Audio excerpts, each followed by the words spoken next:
Bella's frown deepened. "What do you want to know, my lord?" she whispered. Prince Grayson realized that he shouldn't have said anything before she had done the job she was going to do because now she had forgotten the tasks assigned her. He could see the worry on her face, and he knew the questions were going to have to be asked first before she'd be able to finish anything. But it was okay. He might as well get this over with. "Has Princess Ebony ever struck you, or said horrible things to you, or about you?"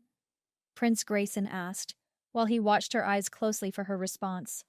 Bella immediately gasped. Fear moved through her in waves. She stared at the floor immobilized. She shook her head. Bella did not want to talk about Princess Ebony. Prince Grayson stood up and lifted her chin, gently cupping it with his hand. She cringed at his touch unintentionally. His proximity made her even more uncomfortable. He looked into her eyes and said calmly but insistently, "Tell me the truth." He could feel Radion lend some of his power and authority to his words. He wasn't sure why Radion had felt the need to do that, but he didn't resist him. Only Radion could sense that Bella had a fairly strong dragon. As her dragon could not resist him, neither could Bella. Tears streaming down her face, she answered when she realized she was not going to be able to get by without saying anything. "No, sire, she has never hurt me. I am her favorite." "So she has never hurt you physically?" Prince Grayson asked. Bella shook her head. "So how does she speak to you?" All resistance gone, the words tumbled out of her mouth. "She can say cruel things sometimes, but she likes the way I tend to her hair and nails. I try very hard to please her." By this time Bella was wringing her hands, her eyes pleading for the prince to stop. It hurt him to see the state she was in, but he ignored it. He wasn't going to quit until he found out what he wanted to know. "What about the other servants?" Prince Grayson asked. Bella stood quietly as long as she could. Finally, she had to give in to the power that Radion was exerting upon her dragon. When she could no longer hold back her silence, the words babbled out of her mouth like water flowing down a brook. "Her nanny Elsie? Princess Ebony is very cruel to her. She pinches her dreadfully hard. She leaves huge bruises on her arms. As for Jules, I don't think she likes Jules very much. I don't know why, but she's always screaming at her. She calls her names, but I think Princess Ebony likes me. She talks to me sometimes." "Talk to you about what?" Prince Grayson asked curiously. He kept his voice calm and gentle, trying to soothe Bella, who was visibly upset. He was asking simple questions, and could not understand why she was that upset. Tears started streaming down Bella's cheeks worse than before. "Please don't make me repeat the things that she has told me in confidence. The men of Alarion would be so angry at the things she has told me. I am not from Alarion. I am from Peoria," said Prince Grayson. "There is nothing said here in this room that is anyone else's business. We will repeat none of what is said in this room here tonight to any man of Alarion," he replied, keeping his tone gentle and soft. "We treat women differently in Peoria." Prince Grayson dropped his hand from her face and watched her closely.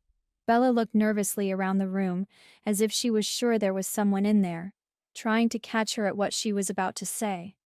But she knew they were the only ones in the room. Years of negative conditioning was doing its job. She was not sure that she could trust any man, even though these men seemed to be different. She could not be positive that was true. She had left the room to go to the kitchen. She was so afraid this was a trap. Romid could see her hesitation. He had seen how her eyes had started around the room. "I promise you," he said. "There is no one else in these rooms except for us. You can speak freely." Bella continued as she dropped her voice to a whisper. "Princess Ebony says that it is not right how the women in Alarion are treated. She says that we are going to get the laws changed so that they are fair and equal. She says she is going to be queen one day and make life easier for all the women here. She says a lot of crazy things. How is she going to be queen?" Prince Grayson pondered out loud. Bella clenched her teeth tightly. Grayson saw her and her dragon were fighting Radion's authority again. "That's okay, Bella. I have heard enough." Bella visibly relaxed a little bit. Then she began crying harder. Prince Grayson looked at his friends quizzically.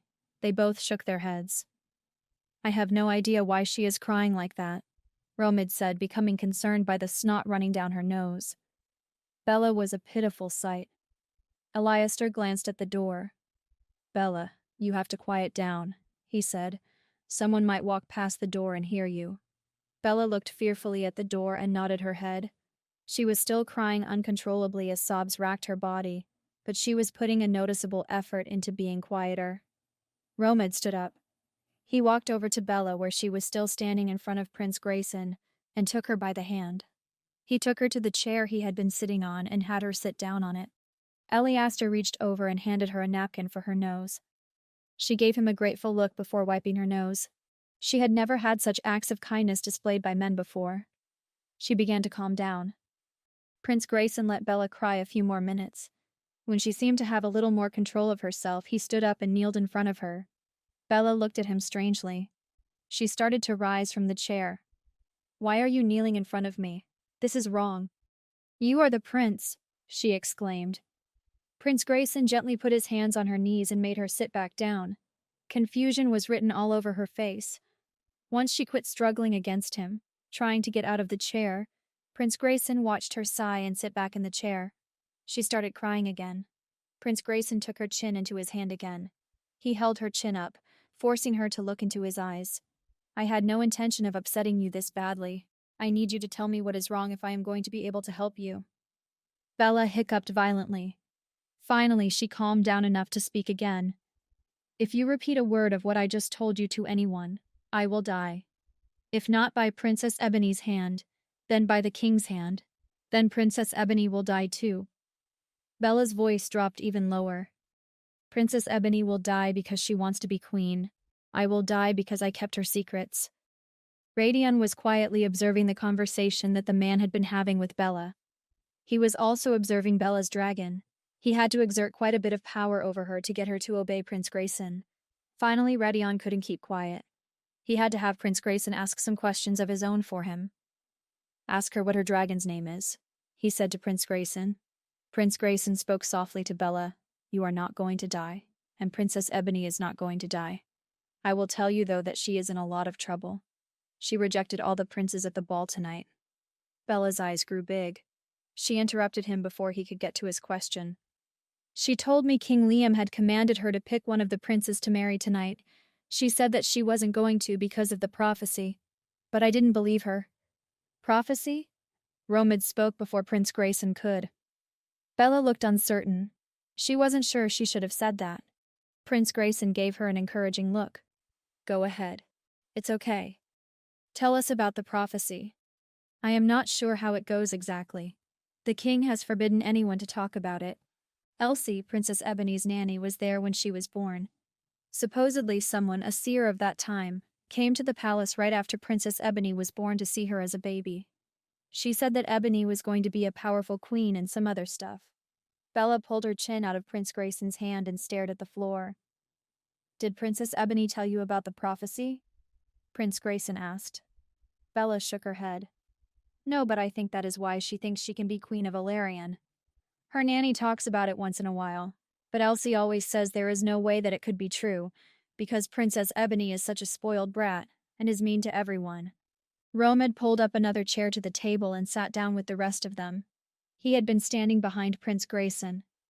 Prince Grayson stood up and sat back in his chair. The men sat quietly while Bella was staring at the floor. Radion broke into Prince Grayson's thoughts again. "Ask Bella about her dragon," Radion said. "But why?" Prince Grayson asked. "What has that to do with anything?" "Just do it," insisted Radion. "I am curious about her. Ask Bella how old she is and how long she has had her dragon, and anything else you can think of." "Bella," Prince Grayson said. "Radion, my dragon, wants to know how old you are." Bella looked confused. "I am 20 years old. Why does he want to know that?" Prince Grayson chuckled. "I really don't know why, and to be honest, I don't always understand why he does what he does. How old were you when you knew you had a dragon, and what's her name?" Bella still looked very confused, but she answered, "I was not yet 17 when I knew I had a dragon. I named her Laurel. I lived in the mountains before my parents died, and the mountain laurel was in full bloom. I shifted, not really knowing what was happening." "How many times have you shifted?" Eliaster asked curiously. Still confused, Bella was just glad the topic was no longer about Princess Ebony. She began to feel more comfortable.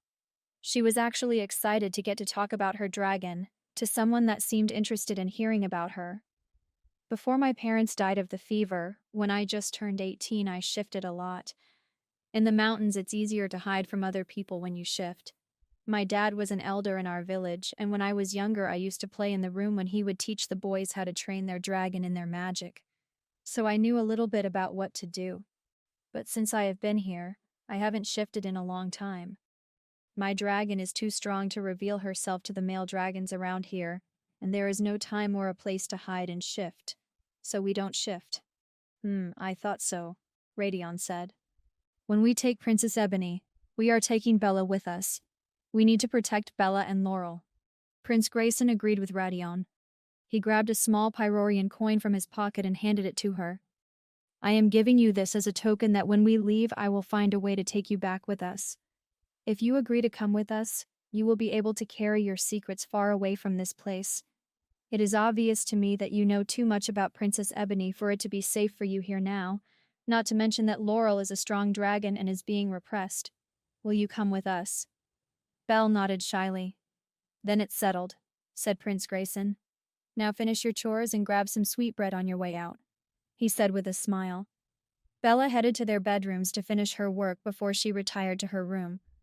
Remember, Prince Grayson said when she was finished and going out the door. I said I would protect you, and it will be done.